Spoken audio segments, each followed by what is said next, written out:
president.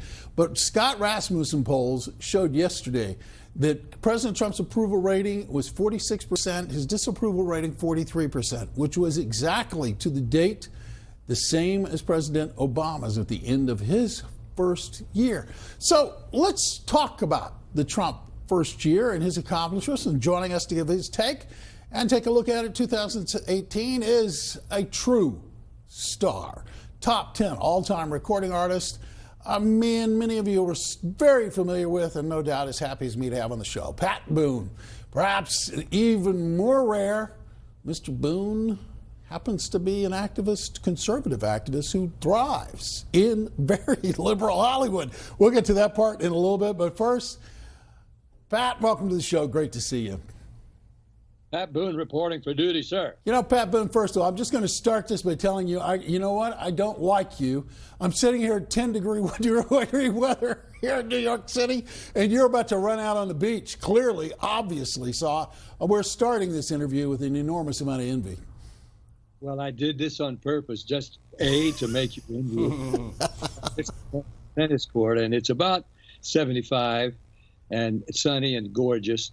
But the other reason is because knowing we were going to talk about Trump, I wanted to let you know about a phone call I got when I was on the tennis court when he was still campaigning and he was not yet the nominee. And I'd said something good about him on Fox News, and he called me to thank me. Now, I've known him in the past. I've been to Mar-a-Lago.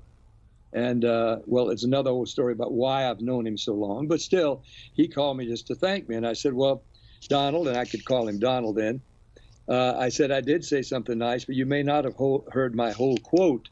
The rest of it was that I hoped you would quit calling your opponents names because it doesn't sound presidential, and you are winning the nomination, and you should start sounding more presidential. That was my advice. And I said, I'll bet your wife is telling you the same thing. And he laughed, and as much to say, yeah, I know. But, of course, Trump remained Trump. And, you know, I told him then, and I told Fox then, that I felt our founders would have welcomed Donald Trump as a candidate and even as a president because they did not want professional politicians running this country. They wanted businessmen, they wanted farmers, they wanted ministers and lawyers and tradesmen to serve a little while and then go back home and let other people do it, not settle in for 40 years and retire wealthy off the public dole. So I said, I think they would welcome him, and the fact that he's unlike any of the other candidates is probably in his favor. So, you know, of course, we know what happened. He was elected, and I think I'll make a little prediction. He will be reelected at the next presidential election because he is set about to do exactly for a refreshing change, do exactly what he said he was going to do. And he's doing it. And this first year accomplishment and his rating with the public is really astounding, isn't it? It's making a lot of people like Rachel Maddow just apoplectic and ill. They don't know what to say because the public keeps on saying, hey, we like our president. We think he's doing a good job, Rachel. Yeah, well, it's interesting because people talk about the forgotten Americans, and people and the mainstream media acts like that's some kind of weird code. It's not. These were literally people in America who were literally overlooked, whose voices were ignored. They're not racist. They're not bigots. They're just ordinary men and women who try to go out and do the right thing every day, try to earn a paycheck every day, and they saw in him the things you were just talking about, Pat. Not a professional politician, not maybe necessarily always very presidential in the way he spoke, but he represents a part of America that I think a lot of people just forgot exists, Pat. Yeah, you know, you mentioned the weather and being one of the rare conservatives in Hollywood, and I am. I said I'm one of the few conservatives in La La Land. And I'm kind of the Oliver North of entertainers and singers who just has stayed in there and never backed off for a second and kept on doing and saying what he believes. And that's what I've always done. And to my own astonishment, I'm still here and thriving. And I want to compare Donald Trump not to Reagan. Right. although he's done some Reagan-esque type things. I like to compare him to Harry Truman. Harry Truman was a Democrat, and I'll never forget, I was a little kid when Roosevelt died. I was in the car with my parents, and they were feeling so horrified that this haberdasher from Kansas City, Harry Truman, who knew Harry Truman, was now president of the United States. He couldn't be president.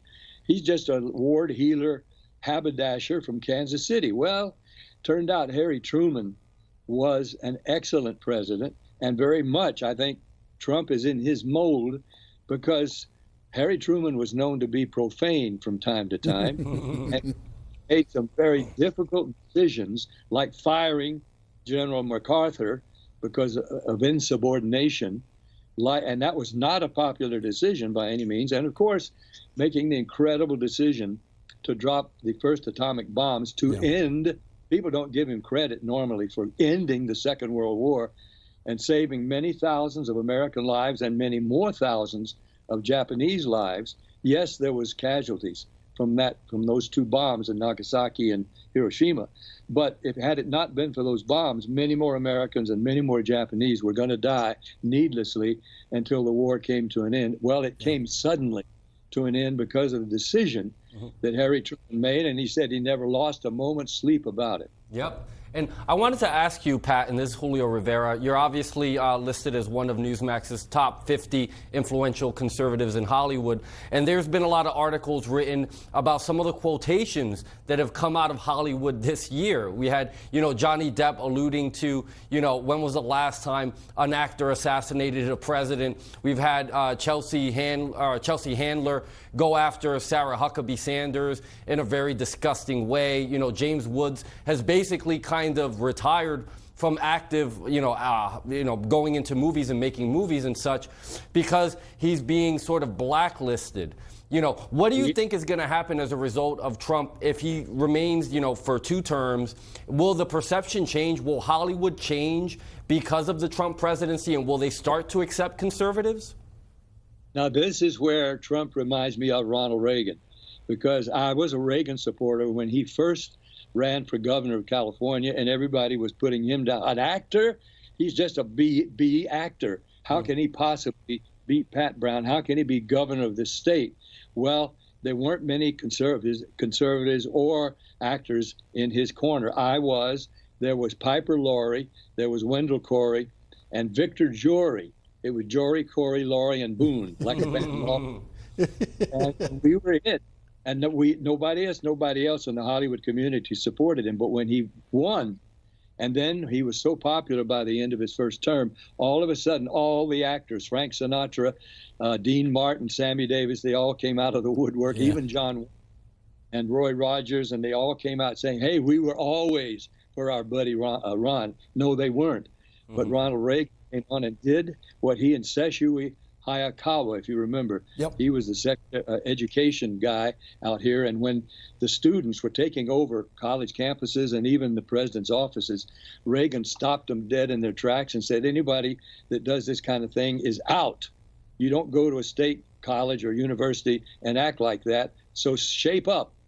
And he made it work. When the air traffic controllers, remember, when they were going to go on strike and shut the whole air traffic down, he said, if you don't report to duty tomorrow, you're fired. Sounds interesting, doesn't it? You're fired. And they were fired, and they were replaced with people who didn't have as much experience, but they had the fire in their belly, and they were responsible, and of course the air traffic continued. So Trump is very much, and I think that's what's going to happen here in Hollywood. I think there is a groundswell already taking place where people have had a large dish of crow for Thanksgiving instead of turkey. And they're beginning to realize this man is actually getting it done. And maybe we better back off and take another look at this fellow. Maybe he's better for us than we thought.